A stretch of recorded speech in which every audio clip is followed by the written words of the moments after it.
If you wanted to break 9 million blocks of obsidian in Minecraft, it would take 231 days of constant mining. For a normal person, this is pure insanity. But for players on the oldest Anarchy server in Minecraft, it was seen as a challenge. The skies above the server have been littered with obsidian graffiti over the past few years, to the point that players consider them annoying to look at. They look cool from far away, but up close, they can be an eyesore, and they cover much of the terrain below in darkness. Chances are you've already seen some of these before. Spawn has effectively become a giant advertising space for different factions. Well, one group made it their goal to eliminate and sabotage as many of these structures as possible. They saw it as cleaning up the digital environment in a weird way. But while players joined forces to clean up the skies, little did they know that one of the biggest obsidian structures of all was secretly being planned. This war of obsidian continues to get more absurd, so today we'll take a look at the history of what players are calling Operation Vacuum, a movement to clean up the skies of 2b2t. We'll examine the methods they used, the drama that unfolded along the way, and how a secret plot was uncovered that threatened the very existence of the movement. Never underestimate 2b2t players. So who would be crazy enough to try and get rid of the obsidian structures floating over 2b2t? Well, it all started with two players named oofplux and Dino. Like many others, the two had grown tired of looking up at the sky and seeing massive amounts of obsidian blocking out the sun. In some cases, ruins that were over 10 years old were being covered in complete darkness. The reason so many of these were created was the illusion of permanence. By using millions of blocks of obsidian to build something, it discourages griefing, since mining all of it would be incredibly time-consuming. As I mentioned earlier, it would take a single person 231 days to mine 9 million obsidian, so most groups think that their creations are permanent.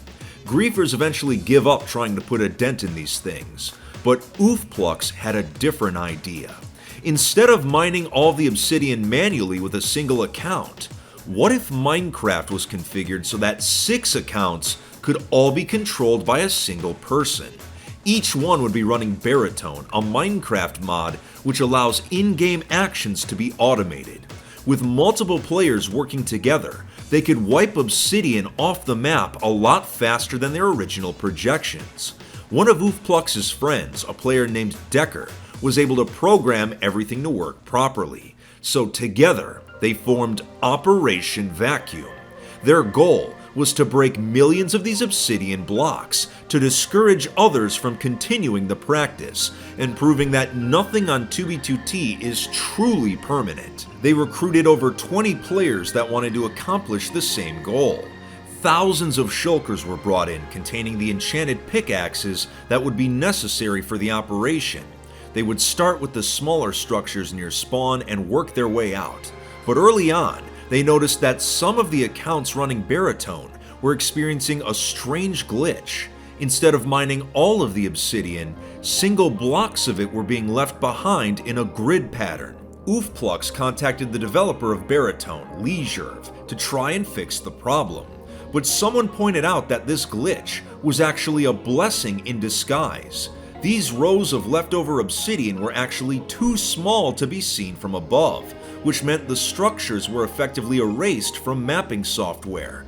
It also saved time and resources, since less obsidian was being mined. So whenever the bots would end up doing this, they were allowed to continue. The group did their best to erase as much obby as possible, and if a structure was simply too large, it was sabotaged to the point it was no longer recognizable.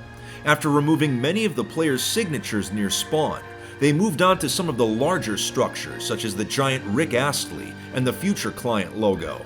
Eventually, the giant Owu, which was one of the more famous obsidian structures, was severely griefed. On a personal note, I'm glad they destroyed this one because now I don't have to say it anymore. Owu, Owu, Owu, Owu, Owu, Owu, Owu. One of the larger builds, the Imperial Dragon, proved to be quite a challenge. Instead of removing every single block from it, they instead removed the dragon features such as the head, tail, and wings to make it unrecognizable. This was one of the only times that the group actually placed obsidian in order to make potential repairs more challenging, which I guess makes sense in a weird roundabout kind of way, but the members were putting in serious hours to mine the obsidian. Even some of the less active members had hundreds of thousands of blocks removed. One notable player named Paper Robber used only a single account instead of multiple like the others, and his statistics page was wild.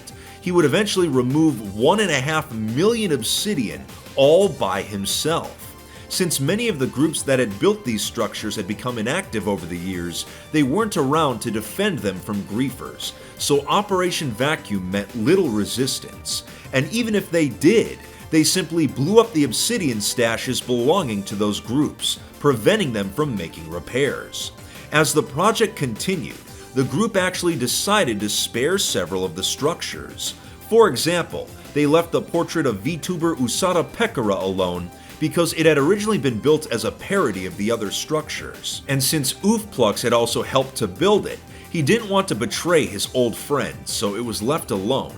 The Masonic Eclipse, which to this day remains the largest of all the structures, was left alone due to its sheer size. Just a small portion of this logo contains more obsidian than many of the others combined. So griefing this one would require its own separate project at some point in the future.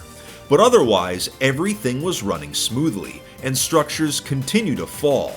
Land that hadn't seen daylight in years was finally able to get some sun. But while all of this was happening, little did the group know that they were about to face a major roadblock. Some of the members of Operation Vacuum were insiding other groups, and they uncovered a secret plot to create one of the largest obsidian structures ever built on 2b2t. It was codenamed Collective Sky, and it would be a spawn logo requiring a minimum of 30 million blocks of obsidian. You can see from this blurry screenshot that this would have dwarfed every other build, including the Masonic Eclipse. Construction on it had already started, but it was in the very early stages. They had made the mistake of keeping all of their obsidian at a single stash, and after realizing this, Operation Vacuum did not hesitate to strike. The entire stash was blown to smithereens, with millions of duped obsidian blocks being destroyed in the process. This effectively killed the project instantly. It was a major victory. After reaching a total of 9 million obsidian mined out, the group decided that they had made their statement, that obby structures were not truly permanent, and they formally ended the project with a celebration. Even if you dislike griefing, you have to admit the sheer numbers these players put up are insane, and no normal person would put themselves through this.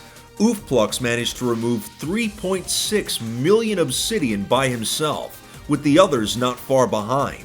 What should have taken 231 days was accomplished in 22. Not too shabby. The group had done considerable damage to most of the obsidian builds, with some either outright deleted or unrecognizable.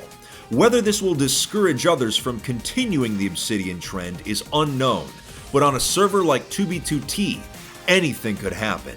If you enjoyed today's video, make sure to leave a like, hit that subscribe button, and follow my socials. Take it easy, Fit Fam, and stay alive out there.